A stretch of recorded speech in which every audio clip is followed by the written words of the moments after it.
I want to thank you so much for joining us. I'm Mark Schumacher. I'm the CEO of the Home Furnishings Association, and this is our weekly webinar. And today we are tackling innovations in store design and really all of that wrapped around how things have changed because of our COVID world and since everything changed last year. And this is something we get a lot of questions about, and there's other complicators as well. Many of you have stores where you have less to display. So how do I make sure what I'm putting out there makes sense, and how do I make sure that everything looks fresh? So we're going to be dealing with all of that today, and want to end up with some takeaways that we will send out as a follow-up to this tomorrow. So I want you to be mindful of that. Also, of course, we'll send you a link. This is being recorded, so if you like what you hear, you don't have to worry about taking 1,000 notes. It's something that you can absolutely share with others before it's over with. And by the way, I got a ton of questions in prior to today's webinar. If you have questions, there's a chat box on the right side of the screen. Feel free to send us a question. We'll do our best to get to it. But speaking of getting to it, let's get to it. We've got a great group here today. I think you're going to like the balance of who we've brought forward today. We have Jennifer McGee. Jennifer is the founder and creative director of Retail in the City. So she is certainly the showroom designer, architect, etc., to really be able to talk to us about a lot of the nuts and bolts of what she is seeing out there and the successes she's seen. But also we've got a couple of very accomplished retailers with us who are out there having to really manage this process. One, we have Becky Waldrop. She's joining us from Miller Waldrop Furniture, which has locations in New Mexico and one new one in Texas. And also we have Lael Thompson. He's the COO of Home Collections Furniture in Aurora, Colorado. I want to point out Lael is a board member of HFA. So I'll make sure I get to my P's and Q's. No, I'm kidding. No, I'm not kidding about him being a board member, but he's somebody who's very, very involved in this association. I think that's important, but also he's very, very creative out there in the field. So the three of you, thank you for joining us. I appreciate it. Thank you. The first thing is, it's kind of, how do you sort of tackle this huge issue? And one of the questions that came in advance is one that I have too, and I think there's a different answer to everybody you ask it of, and so that's what I want to throw this in first. How has the in-store experience changed because of COVID? Because before we kind of can talk about the design changes and how to meet up with this, I think we got to point out what are those changes. So I'm just going to go round robin here. Lael, I'm going to start with you. What do you think the in-store experience, how has it changed that you've noticed it as far as since everything changed in our world last year? Yeah, I think that's a great question. I think the most prominent thing that we've noticed is customers are much more intentional with their purchases. So with the time that they've had at home through the COVID experience, they've really figured out on a higher level how they're using their home and how they're living in it. And so it's interesting, a lot of times people will come in and they didn't know exactly what they were after or what niche they needed to fill. What their preferences were. And I just feel like right now the customers are much more intentional as they come in. They have very specific needs and desires, and they just seem to be much more aware of them. They must have been watching a lot of HGTV while they were home or something. Well, but in all fairness, I mean, that's a wonderful starting point, because people are looking at their homes differently because we're working in our homes. I mean, I'm seeing corners of my house that I never really paid that much attention to. Becky, what's your take also as far as what you have seen as the changes in the in-store experience? I completely agree. That's very definitely true. I think they have researched even more now when they come in, and I think it's made our website even that much more important. It may not be that they buy on our website, but they have definitely been to our website and refer to it and know what we're carrying. And you referred, Mark, to the home office. That's become a very important category that all of us are probably more focused on as retailers than we were in the past, because people are trying to figure out how to make that work. And then also maybe the husband and wife have been working at home and the kids are trying to do school at home. And so they're having to divide up the tasks and have some quiet space to do their own tasks within their home. So Jennifer, I think they've done a wonderful job of setting the table for this conversation today, because, okay, so we have more intentional customers. They know how they want to use their home. They're more in tune with what they've got going. So now you're faced with, how do you present something that appeals to that new shopping approach? Is this in fact the biggest change you've seen, and how is this being addressed? Yes, it is one of the biggest changes. In fact, I would say technology is also driving that. and that whole sense that people were shopping online when they were at home because that was, a safe way to shop. So some of them didn't want to purchase big items like a sofa or redo their entire living room until they could go back in store. But they were browsing online, they would shop these retailers' websites online, and as Becky said, they're motivated once they come into the store. So yes, I think when they get to the store, they really want customer service. So amenities, amenities, amenities is sort of the new kind of way forward. It's all about personal touch, making them as comfortable as possible. A lot of times they're coming in for customization options, so they want to see the fabrics before they sort of make a final commitment. They found the sofa they like online, or they narrowed it down to 3, but now they want to choose a different leather, or they want to choose a different pattern, and they want to, a little bit more expertise, from the retailer to help them make those final decisions. So that is, driving some of the in-store experience. I mean, it needs to be customized to that customer and what they want, and have a place to sit down with them, have a place to go over options, technology being more integrated, what they see online that they can find in the store. That's very convenient for them, and it's just a 1, 2, 3 purchase scenario. Mm-hmm. So let's tackle this, because most of the people who are taking part in this webinar, who are going to watch this webinar, are retailers who are looking for these tips for how to then manage this. So Lael, with that said, what have been some of the changes you've made? And we don't have to necessarily talk technology just yet, but what are some of the changes you've made just in perhaps the entrance of the store, the layout, to be conducive to embracing this new kind of customer approach? The main thing was to make it relaxing and not immediately in your face. We wanted them to be able to come in and have a moment to take a breath, where they could kind of look around, they could get the lay of the land, and relax in the new environment. I mean, people hadn't been going out in public for quite a while, and so they kind of needed that decompression space when they first came in, to make sure that they trusted where they were, but that it had a calm feeling to it. We didn't want anything that felt circusy or just overly active. We just wanted something that was welcoming and calm. But really, I guess the short answer is giving them that space when they first walk in to decompress. Interesting. So here we're talking about new in-store design, and the first thing we're talking about is not necessarily, oh, what does that latest vignette look like? Instead, we're really talking about the feel coming in the front door. Becky, have you guys had to sort of tackle that same situation? I would add to what he said, that the salesperson then has got to really watch that customer as they come in, so that they know how to mirror what how they're acting. If they have a mask on, then the salesperson puts a mask on, because we're in a state that we don't have to wear a mask anymore. But we still have probably 1/3 of our customers coming in with masks on, and so we want them to feel comfortable. It doesn't have as much to do with visual merchandising, but it definitely has to do with making that customer feel comfortable in the store. So with all of that said, then Jennifer, just talking about amenities and how you present it. So if you're not, in any design you're dealing with, regardless of your store, if you're not thinking about that initial impression, are you missing the boat right out of the gates? Because you really are talking about those first few seconds.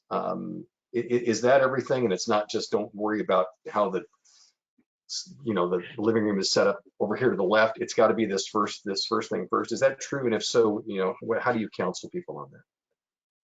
Yes, absolutely. First impressions are becoming everything. I mean, it's about a customer coming into the store and feeling very comfortable, and that's where they want to be, and that's where they want to spend some time, because they're sort of investing typically a couple of hours, even sometimes, to really kind of go through and select the kind of products that they want. And it's important to match a salesperson to that person's personality, somebody that suits them. And like Lael said, backing off, giving them space initially is important. Let them, if they want to walk the store by themselves, allowing for that. But yeah, we're seeing that first impression is important, and we've done stores where, you know, really large big box stores where they're now implementing things like tri-bikes and other sort of kind of push vehicles to sort of make the experience a little bit more fun,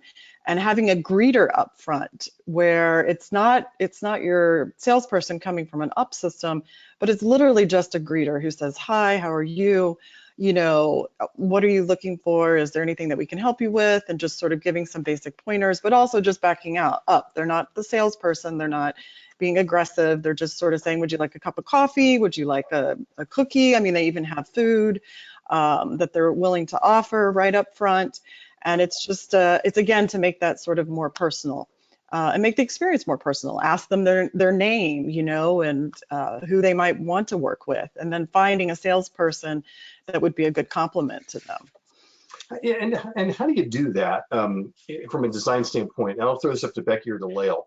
Do you have to? I mean, you know, we always talk about the fact that when you're so immersed in your store, sometimes, you know, the saying is that you create a building with no windows, meaning you're not seeing it from the outside. You're so insular, you're just seeing everything here. Do you have a way that you can somehow step out and think about it from that customer standpoint, or how do you put that into action? Because that sounds simple. Yeah, let's make it welcoming and all that kind of good stuff, but there's got to be method to it. How do you do that? For me, I think I still work the floor occasionally, and so for me, it's just an actual experience. And I'm a people watcher, and so watching those behaviors and those mannerisms, are they giving you body language that shows that they're uncomfortable or guarded? For example, if you step towards someone and they kind of have that pause, or they take that look to see if they're going to step back. I mean, there's cues that they're going to give you with that body language. And you know, in terms of figuring out who's going to be the better salesperson to take an up, we're not working a hardened formal up system, and it's pretty much a question of who's going to be the better person for that customer, and you kind of just get a little bit of an instinctual feel for that over time. But actually being in the experience helps me see how customers are interacting, and helps me think of changes that I can make to make it better.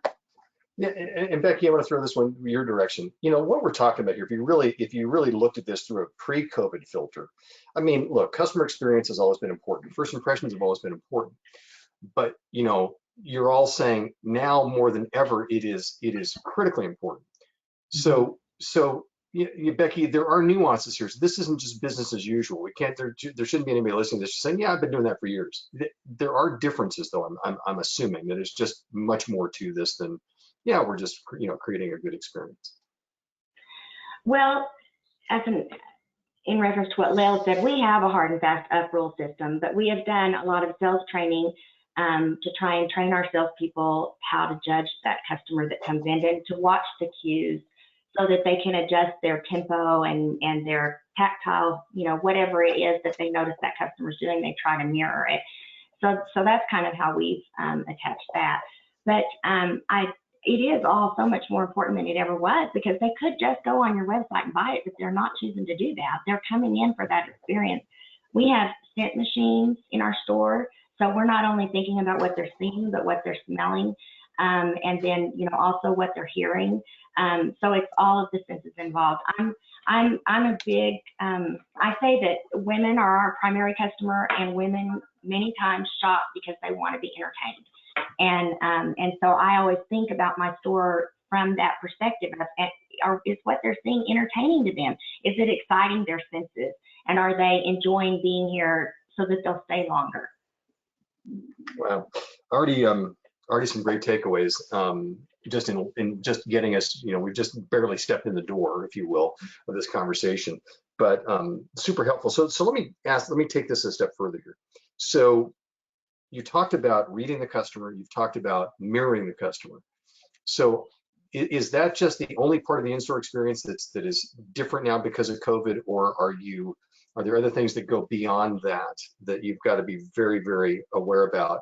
Because if we talk about an interactive shopping experience, not everybody is yet okay with being completely interactive. So Jennifer, I'll start with you. Is that a consideration or concern that some of the clients you have been dealing with?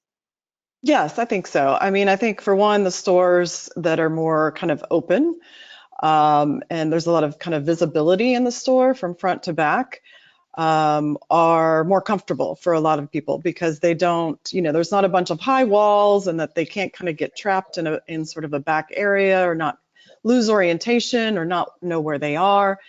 And I think just sort of in some ways simple and kind of clean circulation that allows a customer to easily wander really by themselves if they want all through the store is a comfortable experience, in that, the store experience is not so confusing and overwhelming that they literally have to have a salesperson guide them through, because those sort of labyrinths are very confusing, and without a salesperson you get turned around. So I think the store experience is sort of getting influenced a lot by the online experience, which is very, very clear, right? You have to go into set categories on the website. You're looking at often by style.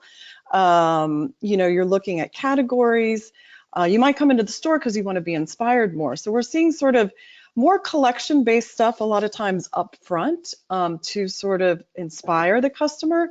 We're seeing the design center being pulled more towards the front as well. In something, when you first come into the store, you can see a place where there's a lot of fabrics. They have a great presentation of fabrics. You can obviously see somebody sitting down and working with the designer. There's like big screens that are showing design presentations going on. That kind of thing. But that's all, if it used to be in the back of the store, which a lot of times it did, it's now coming more to the front so customers can see it more up front. But same with other amenities, customer service, that's coming to the front. A lot of times that's now coming into the center of the store and sort of providing a little bit more of a hub, so that, salespeople and whatnot can see, again, all parts of a store. So transparency, it kind of adds into that whole sense of transparency, openness, and flow. And I think that a great takeaway for any retailers that are watching this is to really, it sounds to me like you'd say, look at your store critically. Are there blind spots? Are there places where people can get lost? Those are the areas that people are not going to gravitate toward right now. So making sure that it's open. Lael, I know that you've got, I don't want to misstate it, but I think you've got about about 8,000 square feet or so at your store. How do you manage what Jennifer's talking about as far as to keep that that flow and more of that clean circulation as she referred to it? Yeah, thank you. It's been an interesting journey. I mean, we've been able to optimize down to that size based on curating options.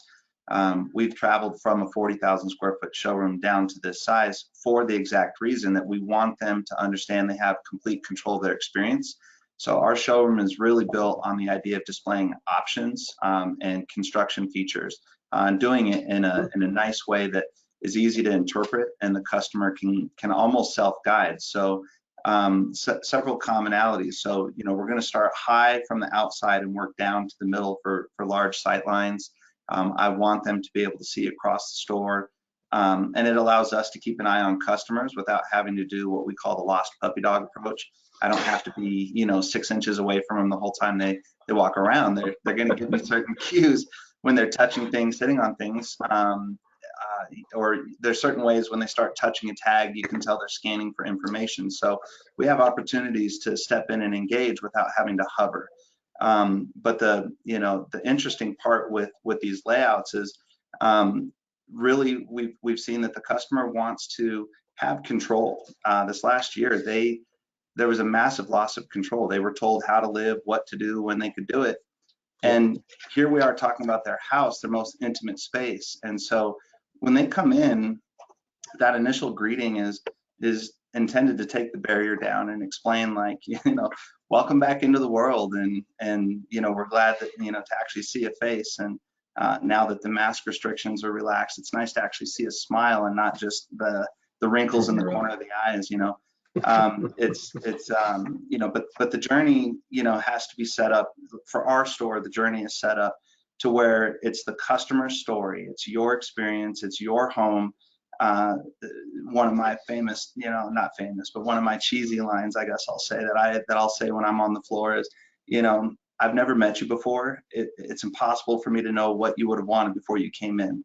So I'm not going to claim, that I, have the perfect thing sitting right here. But what I do have are the options. And so we can very gently explain what these options are that they can choose from to have, that ultimate outcome. But our whole goal in that store experience, and further emphasized through, COVID is you have control. You hold the steering wheel. And so the store has to very gently communicate that without being overwhelming, so we don't overcrowd it. It is a relaxed floor plan with open sight lines. And that's a nice thing about the fact that we're having a hard time getting inventory, because don't be afraid to let your store breathe and let the floor breathe, and maybe do some bigger vignettes. And if you've got one sofa, maybe bring another sofa and do 2 sofas together and make a bigger vignette and a bigger statement than you would have done before. Because I know there've been times when I've gone out to my floor and thought, I don't have anything out there to sell right now. And, but we just had to open it up and let it breathe. And so maybe we shouldn't look at that as a bad thing. It can be a very good thing. Right. So embrace the space. I mean, that's a great way to, I like when you said, let the store breathe. You guys are personifying, these stores, and it's so interesting because I don't think I've met a retailer that doesn't do that. It is, when somebody says, oh, the store is my baby, it kind of is. I want to remind people that have just kind of joined us here that we're talking about store design innovations, particularly with post-COVID customers, with Jennifer McGee, who's with Retail in the City, the design firm, and Becky Waldrop from Miller Waldrop Furniture, and Lael Thompson from Home Collections Furniture. Let me ask this, because Becky, you just said it, and I'll throw this to Jennifer first. So there's not a lot of new, items coming in. There's not a lot of new lines coming in because of our supply chain issues. But I can't imagine that you're okay with just leave it like it is. So is it just a question of, would you tell people to mix it up, move it around, even if nothing has changed on the floor? And if so, how often should they? Because I would imagine you don't want a customer ever to look in and go, well, that's exactly like it looked before, and I see nothing new. So Jennifer, tell me what your thoughts first and foremost. Yeah, absolutely. Keep things changing, I think, is very important. And a lot of what we're doing is movable walls and movable things. Like nothing is permanent, right? So the less permanent walls we build, the less set build-ins, the more flexible it is. So you need to double up a set, put 2 movable walls next to each other to make for a bigger set, and sort of like Becky said, let that expand and let that grow. Don't feel like you need to cram that all in. But I think flexibility is the key these days, just moving things around. And when there's real product crunches, there's also this idea that you can just start pulling things more and more forward. So instead of having these sort of holes or gaps in your space, especially if you have a long sort of, rectangular space, you can move that back line up, and maybe you have to, hang put some panels across the back to kind of block it off, or maybe you want to hang, some sheer curtains or something, just dramatic to kind of block it off. But if it's getting that bad, you can pull that, so it still looks like it's a full store. It's just you're reducing the square footage and pulling everything forward until you can get more product. Jennifer, how often though? How often, if I'm a store owner, how often should I change things up? Oh, you should be changing quarterly. I mean, quarterly for sure, but yeah, all the time. I mean, you're tweaking all the time. You've got a visual merchandiser in there just constantly moving things around.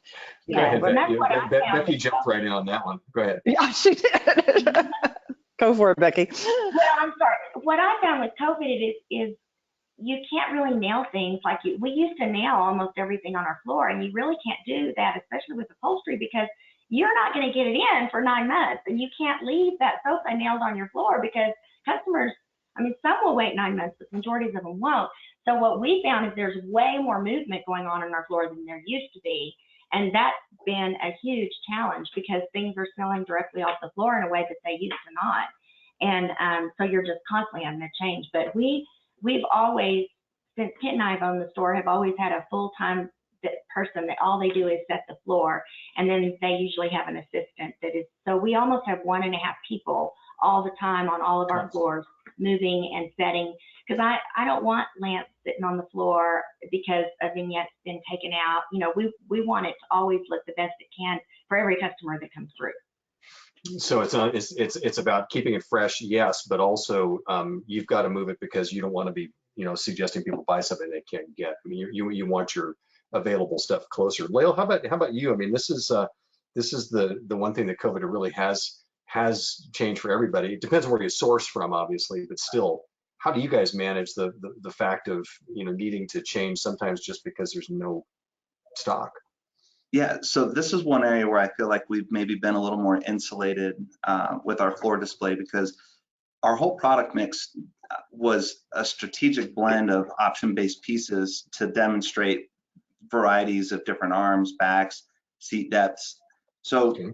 the mix was somewhat eclectic to begin with, but it was strategic in the sense that I never necessarily aimed to sell that exact thing that way. It was really meant to be part of a selling story as to options that could be made. Now, sometimes people look at something and we hit the jackpot and they say, man, I like it just the way you did it, and that's awesome. But for us, we didn't get hammered as bad because we were always a made-to-order store.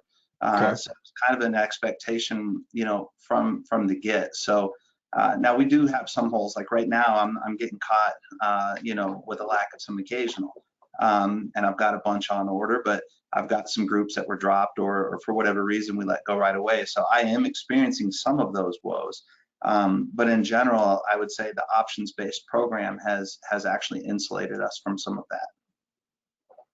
So, and by the way, every time I look down, don't think I'm disinterested. I'm just taking notes like crazy. But I tell you, I just really think that you guys have capsulized this beautifully, because you could sit and lament the issue with not enough product.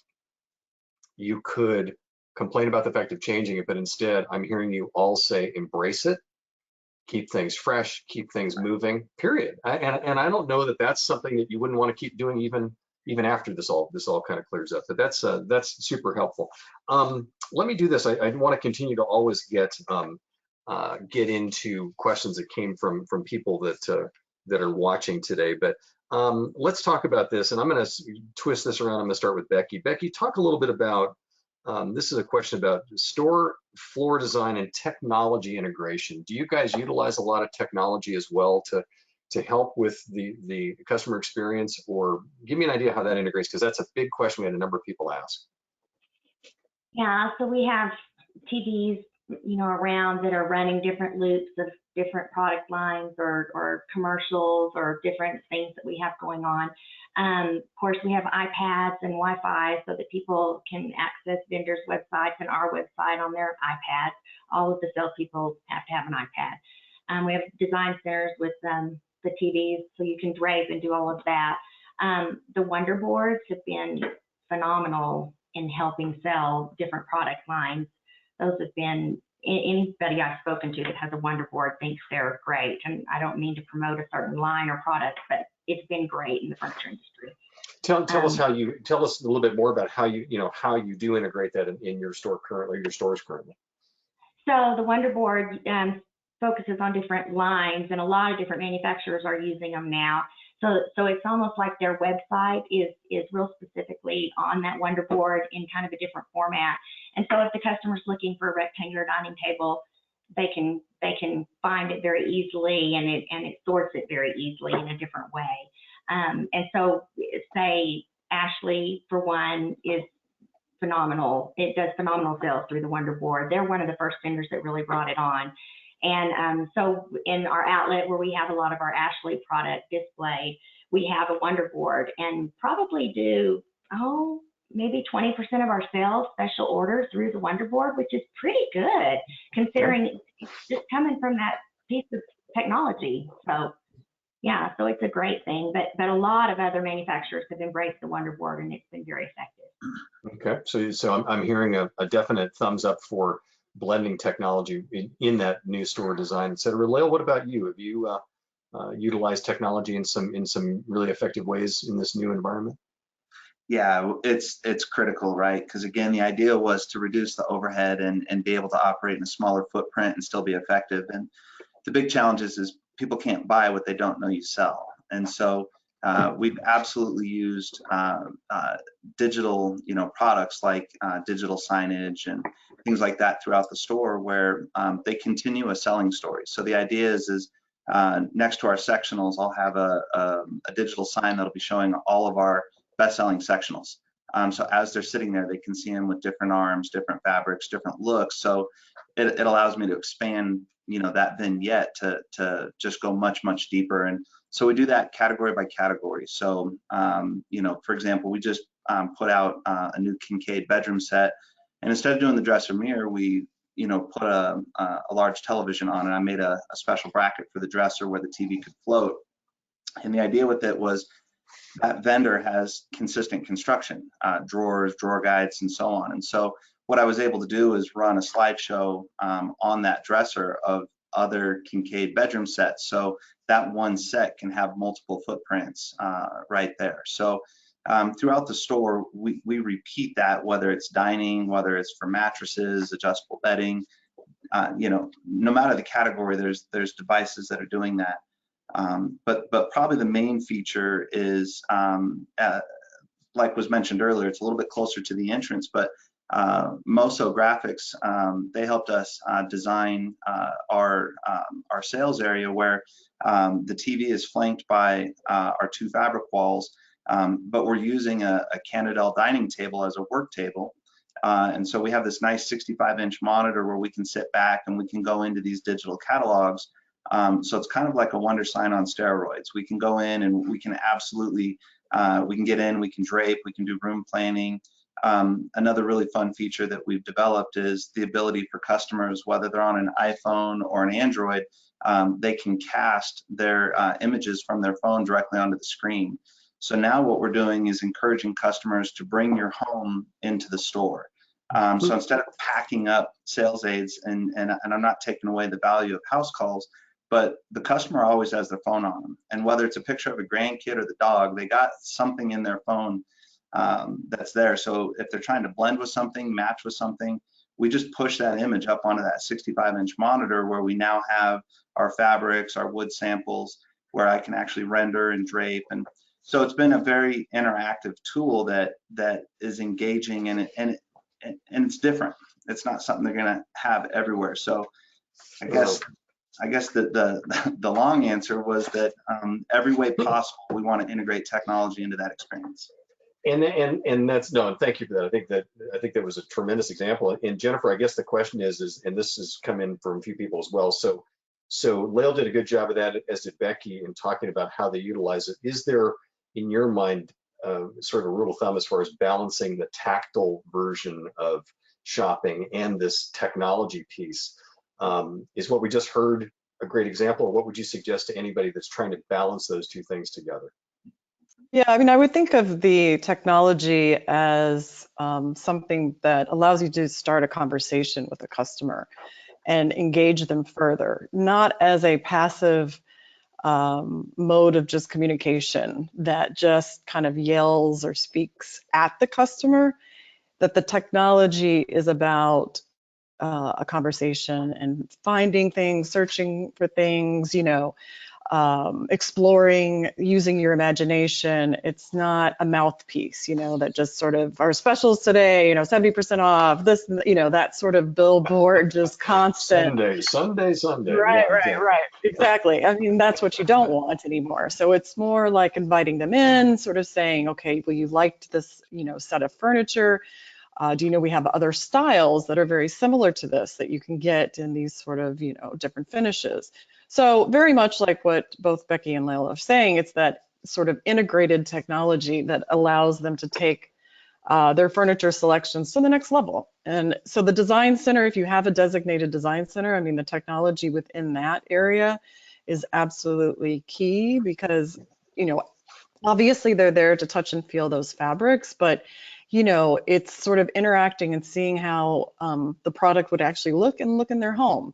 And what you're finding too is that the technology is getting so advanced. We have 3D scanners now. So you can even ask a customer to go home, take their phone, download an app, just simply scan their room. It measures it. You can have them come back in, you can download it. It's ready to go into a 3D modeling software where you can then drop your furniture in, and it's just so simple for them to then visualize what those furniture pieces look like in their actual home. And it's kind of mind-blowing how easy it is, and how simple it is. So I think you're going to see more and more of that, that simplifying the process, but also customers are going to get so used to just 3D visualizations. And they're going to come to expect that when they come into the store. And I just want to point out that the one sort of read between the lines that you've all just talked about in discussing the technology is that it's a means to an end, not an end unto itself. So, you know, and I'm also hearing that it's one of those things that it should not take the place of this really, this good engagement. It can deepen it. I mean, just what you said, Jennifer. I mean, that 3D is great, but that's not the sales piece. The sales piece is really sitting and understanding what the customer wants and putting that together. You know, so Becky, let me throw this at you. And by the way, this has been such a unique organic conversation because we're slowly walking our way through the, you know, kind of through the store and really looking at this from that customer aspect. But I guess for me then the question, Becky, is with all that in mind, how do you blend then your brand in and among this? I know that part of the experience is brand, but how do you do that as well without, to what Jennifer said, you know, blaring it all over the place? You know, that's really a critical, important piece. It's a differentiator. How do you do that? How do you bring brand storytelling into this design question? We think at Miller Waldrop that people come in to buy from Miller Waldrop, not from our brands. And so we don't put POP stuff up from other companies, other manufacturers. We say it's Miller Waldrop. And many times we rename things if it's a common flex steel sofa or just for the purpose of our website, we rename and rebrand because we think they're coming. We've been here since 1952. I mean, they're coming because they want to buy from us. And so we stress that. And so I think it's important for you to know what is your brand, what are your 3 or 4 important things that make your brand important to your customer, and then those are the things that you really need to tote in all of your social media and your commercials and your advertising. This is, you know, this is what we stand for. This is why you come to us. We're family owned. We're, you know, we think part of our brand is our visual merchandising because we take such pride and such effort in making our stores look wonderful. So that's my answer. No, appreciate that. In Lael, I mean, I get the sense that it's pretty clear that your design and that experience is part of your brand, but also how do you cement that and that brand story in what you're doing, as well as the presentation and what people are seeing and feeling when they come in? Yeah, I mean, the main story there is, you know, again, as a family-owned and operated store, you know, I tell people we happen to like furniture and we also like people.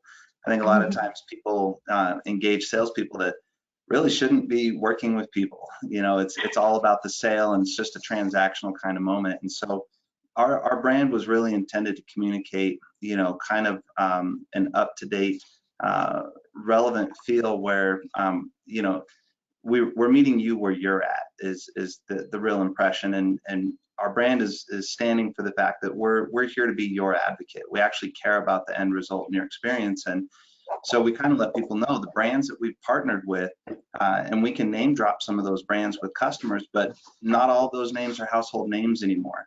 So the important message that we're letting them know is the brands that we have strategically partnered with are ones that have passed our test first.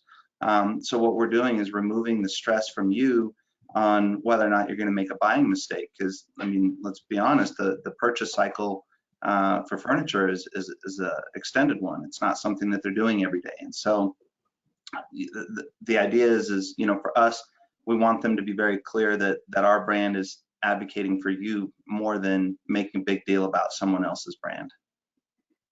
Fair enough. I want to remind people, by the way, that we're talking about store design and innovation in this post-COVID world with Becky Waldrop of Miller Waldrop Furniture, with Lael Thompson from Home Collection Furniture in Aurora, and also with Jennifer McGee, who's with Retail in the City, which is a design firm. You know, let's take ourselves one step, because there's also some great questions here about, you know, that this has got to be a continuum. So Jennifer, if everybody is starting, not everybody, but most people are starting their buying process at home, on their phone, on their iPad, whatever it might be, how important is the continuity from what they see there to what they see coming in, you know, coming into the front door? You know, talk a little bit about that and how important that design is to match up with the way you're presenting yourself online. I think, you know, it ties into expectation, setting customer expectation.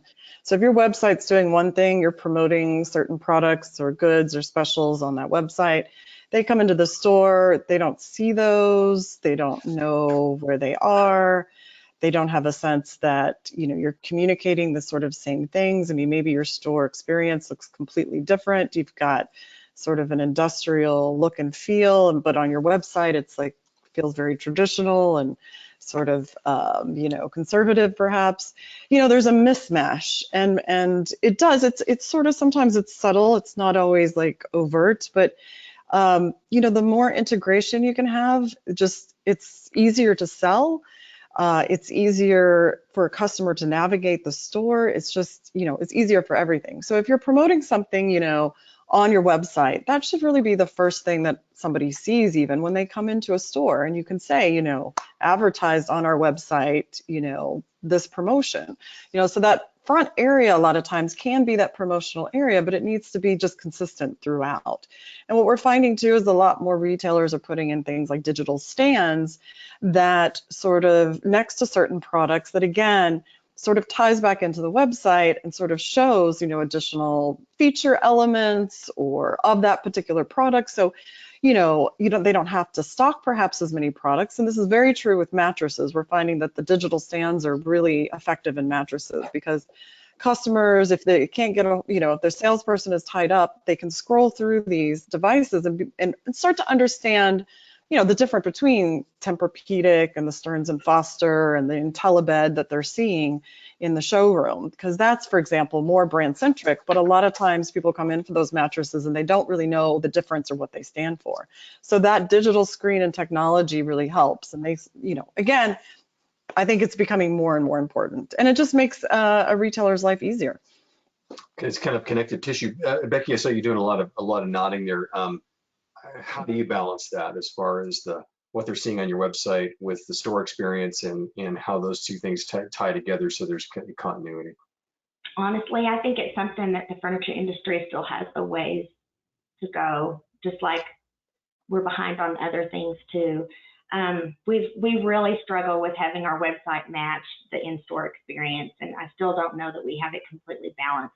There's several different services available to furniture stores that will host your website and create your website, and they're all great. And you know, we're so tied to the content because we need that good description of that hooker bed, and it's very difficult for all of us to come up with that. And so we're tied to these websites that already have that, but yet then our website feels like a website in Kansas City or a website in you know, California. It's a real challenge. I think the furniture industry still has a ways to go when it comes to that. So if I answered your question, I would say that I don't know that our website always matches the in-store experience, and it's frustrating to us because we want it to. And I don't know that we have a good answer for that yet. And you feel that would be important, that would be important to have both reflect each other? Yes, yeah, for sure. I think it's very important. Everything Jennifer said is so important, but I don't know that as an industry we're there yet. I don't, Lael, what do you think? Do you think we're there? Yeah, go for it. I think our industry tends to take the path of least resistance, which isn't always the best path. And our industry is very resistant to change. And so, you know, like a lot of times what I'll see with stores' websites is a lot of people don't want to put the money or the effort into just even doing minor upgrades, whether it's coat of paint or, you know, a peel and stick wallpaper, or, you know, just some of those types of touches. But where I'm going with that is they'll get on a website, which is probably going to be template based. So it's going to look like a lot of other people's. But when they walk through that front door of the store, you know, it might be, you know, a super promotional environment, you know, with lots of markdown tags and big bright posters. And, you know, so there's an immediate visual disconnect. But I think a real common disconnect that doesn't get talked about is the actual shopping journey. So it's not just aesthetics. I think your website, as an extension of your store, should mirror your shopping journey. So each store has a different intent in how the strategy of that floor was laid out and which brands you pick. And I don't think people are telling that story through their website. I think a lot of websites are just simply kind of tossing out massive quantities of product, and they're just kind of leaving the customer to click through. But you know, if you look at the statistics, I mean, some of these people might have 100,000 items on their website, and they still might have an average of 12 page visits, per visitor. They did not experience that store. So the biggest disconnect I see isn't aesthetics, it's in the shopping journey. Well, and you could put, I mean, this whole conversation's been about really bringing your store in line with all these buying trends and customer needs and wants. If they don't get to the front door, you're doing a lot of work for nothing. And so the point of the matter is, it's why I brought this up is that, and Jennifer talked about it, is there needs to be at least some level of continuity, or at least what you're promoting and selling on the web needs to be somehow reflective. And Becky, I thank you, and both you and Lo, for your candor. I mean, I know we got a long ways to go, but clearly there's got to be some attempt to make that synergistic and bring those things together so that all that hard work you're doing, people see it. I mean, Jennifer, is that the biggest concern is that if you don't pay attention to some of these little simple items to get people to the front door, then you're just wasting your time? Yeah, I mean, it can be, because the website can then feel very generic. And if the website feels generic with just a bunch of products on it, I mean, why not just then, if you're going to order off that website, why not do that? There's no motivation to come in the store. So a lot of people are not using the website either to promote the store experience. So like, come in because we have a cafe, come in because we have, in-house designers that will sit with you and sort of help you with your, pick out these things. Come in because we have just we'll inspire you with our different styles and presentations. Come in because, the websites don't ever sort of speak to and push customers to also, utilize the in-store experience for what they need. And so the websites tend to be quite boring and generic. And like Becky said, I mean, there's a template, and there's sort of a mass, reproduction of all these sort of websites across the board, and nobody's kind of like, taken the e-commerce site for furniture business and sort of really reinvented it. So there's a bit of a limitation right now, I think, on the website side of things. Absolutely. And it sounds to me like you're saying sell the fact of the customer experience, the fact that we've got a comfortable store. I mean all those things you talked about, if they see those amenities, if that's what it's appealing to them, that's a selling point. Sounds to me just like the furniture is, correct? I mean, anybody want to? Can be even more so. Yeah, even more so. And Mark, something I would add in there real quick. Go ahead, Lyle. Sure. Go ahead. Something that I would add in there is that if we don't make ourselves different in some way, then the main thing that they are going to shop with is price or convenience, in which case right now the e-commerce guys are willing to put in more work than the average brick and mortar retailer does on their website, in which case you're going to lose online unless you have that better online experience that can convert them into the store where you can continue the journey. But you have to make it also about that journey and that experience, or it will just come down to price. So if you actually like margin and that kind of thing, your in-store experience is probably still going to be your best bet to achieve that. But Becky, one sec, the really critical thing I want to point out that the Lael just talked about is that's also how a single store operator can compete with the other stores, right? If you're going to make it on price, you're not going to win those battles all the time. So you're talking about playing to your strength, and if you can provide that, even if you just have a single store, that's a competitive advantage. Becky, I didn't mean to stop you there, but that was just. No, I'm sorry. I think as an industry, we're still trying to figure out what the website needs to do for us. And all of our stores look different. And are we trying to just bring people in our door? Are we trying to sell on our shopping cart, on our website? What's the purpose of the website? And it's different for different stores and different models and shopping patterns and ways that we're selling. So, but I think it's not cookie cutter by any means, and so we're all having to figure it. It's like a whole nother location.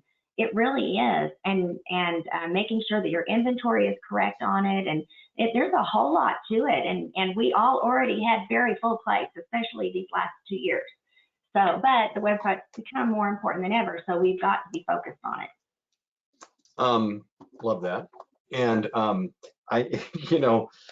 this is maybe this has already kind of been answered, but there's a great question that came in relating to the standpoint of just specifically merchandising. It's that, we've talked a lot here about the experience and about how to adapt to the lack of product and things of that sort. Jennifer, are there any new things out there, any new nuances to how you present the merchandise you have, a little more technically, that you're seeing that's a little bit different beyond just the technology mix and that sort of thing? Anything else, that any other nuggets we can give the retailers watching this about some of those merchandising techniques that you've seen kind of crop up in the last 12 to 18 months?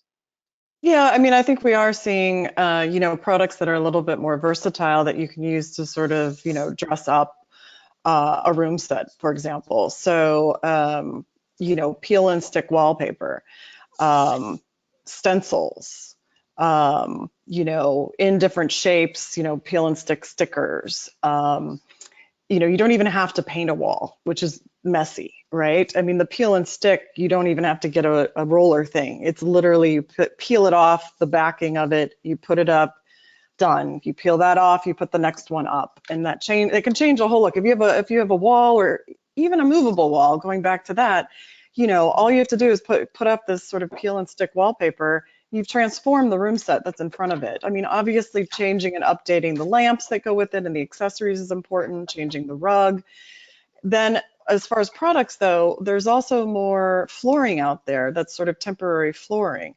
So if you wanted to kind of accent something with a new carpet, there's sort of carpet tiles that kind of lay down. And again, it's just peel and stick. So you can stick those down very, very easily. There's also LVT now, that's luxury vinyl tile that you can just click and lay in place. It doesn't require any gluing. It doesn't require anybody can sort of lay it down. And so for feature, like to change up a little feature area or to change up a room set, I mean, that's flooring and wall. And you can immediately sort of just redecorate and have that new freshness that you're looking for. And getting back to what we talked about earlier, and that's a great way to change things in somewhat of a rapid fashion. And also, what I like about that too is I know that most of those things are a little more cost effective, and certainly from a manpower standpoint, no doubt about it. Lael, what would you respond to that question relating to some of these little kind of nuts and bolts merchandising tricks of the trade that are really paying off right now? Yeah, I think the idea is to, maybe pick an area that you want to bring focus to. Maybe don't think about the whole store at a time. Maybe just pick one area where you can make that difference. And if it's just a matter of taking a 10-foot section of wall and taking a couple hours and doing something, I would just say pick something. Maybe don't, try to eat the elephant whole. Just pick something that you can do that would make a difference. And maybe it's an area that has higher margin attached to it, or a quicker, rate of, follow through and delivery. So, on a cash flow subject, some of these really long lead times with certain categories, there's other categories that are moving quicker. So, maybe take a little bit of time and figure out a category or a vendor or something that's going to have a quicker turn or a higher margin, and just do something. If it's changing an area rug under it, if it's putting a different background behind it, or updating some lighting, I mean, they're pretty affordable. If you just said, look, I got $1,000, let's do something. Pick one vignette and start there, and maybe use that as your seed money, and as that pays off, carry it to another one and then another one. Becky? Well, we have a store in the mountains, and then we have a store in the oil field. And we have the exact same furniture in both stores, but in the mountains, we dress it, accessorize it with things that are appropriate for the mountains. And then, of course, down in the desert, we don't use the mountain decor as much, but it's the same furniture. And so accessories can make a huge difference in how a vignette looks. We'll have customers that will buy a sectional in the mountain store and say, well, you didn't have that on the Hobbs floor. Why didn't you have it there? Oh, we had it. You just didn't notice it because it looked different, and that's fine as long as you bought it from us. So I think accessories are very, very important. And I think they're shipping a little bit better than furniture is, depending on who you're dealing with. It's something that you can get and spend, $2,000 in accessories, and it's inventory, so you can sell it too and make some margin. Awesome. We are rapidly coming to the end of our time together, and I want to just go round robin one time with I don't like to ever start negative, but sometimes we get to good positives through negatives. So I'll start with you, Jennifer.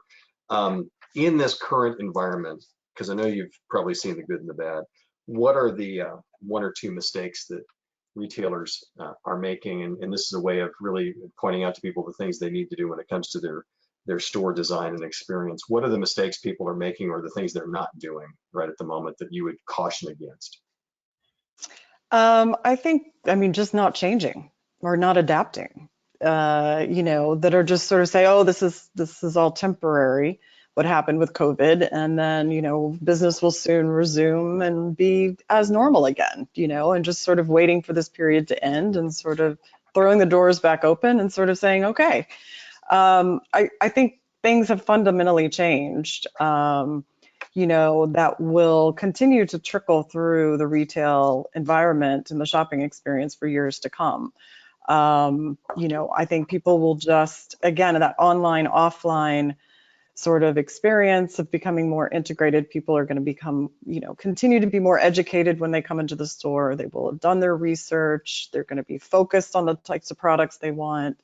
They're going to be looking for, special amenities and a different reason to come into the store.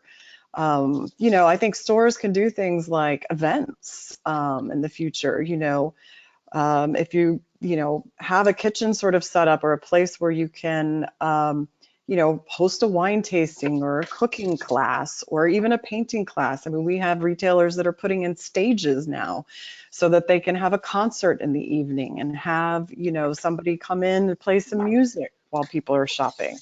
So it's that whole sensory experience. It's what is making, again, your store different and unique? Why would people want to leave their home, the comfort of their home, to bother coming into your store? And, at a small scale level, these experiences are safe. I mean, you're not going to have a rager in a store with, hundreds of people. I mean, you could, but maybe I won't recommend that. But I mean, these smaller sort of like event get-togethers are a great way for you to advertise on social media, sort of say you're doing something for the community in which you are based. People love an excuse now to get out of the house, especially after work hours. Wow. All right.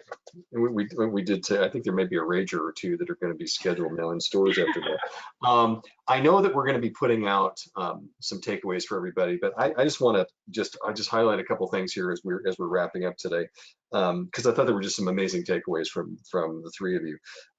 You just said that, you all said the customer service is everything right now, and talked a lot about mirroring the customer, which I thought was great. And that's even if you have an up system like Becky's team does, or you don't, like Lael does. The point of the matter is making sure that you're really reading the customer, because they're just in a little different state of mind.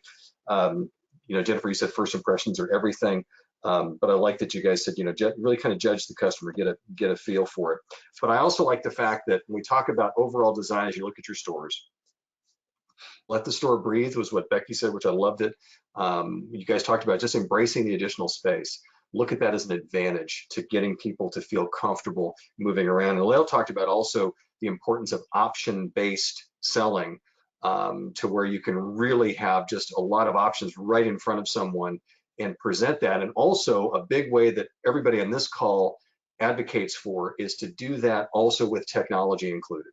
There's a great way to blend these things together so that it's, I'm right here and I've got all the options in front of me, some of them tactile, some of them technologically, and I think that's great. I did love the fact, though, that Jennifer said, remember, when you talk about technology, it's a conversation starter. It's not the conversation, and it should not be something that's passive. And also, perhaps the thing that all of us need to talk more about and see if we can fix as an industry, and that is how we really get websites to truly match the individual store experiences, because there's not a member of HFA that doesn't really conduct their business differently than every other member. I don't care if you have all the same products. You can have identical products, identical square footage, everything. It's going to be two different stores. So that's something I think that I really see as a takeaway. But also, the final thing that I thought was just great. We talk about changing all the time. Make sure you're changing so nothing is static, even if you don't have a lot of product. But the point of the matter is there's a ton of creative, inexpensive ways to change without feeling like you've got to renovate your entire store. How did I do, guys? Was that? You're a good student. Good job. Was I listening? I took good notes. My thanks to Jennifer McGee. Jennifer, once again, with Retail in the City, a design firm that helps people really put their showrooms together. Jennifer, it's been great having you on. Becky Waldrop from Miller Waldrop Furniture in New Mexico and Texas. Becky, we thank you so much for your input today, and Lael Thompson with Home Collections Furniture in Aurora, Colorado. Once again, we will send out to everybody some takeaways from this today, and also a link to how you can share this webinar, because there's a lot of great conversation here that we really feel can help you manage business today in this post-COVID environment with a very different type of customer. We did it. Thank you all for joining us. Until next time, we hope you have great sales and everybody stays healthy. Thanks. We'll see you next time. God bless. Bye-bye. Bye.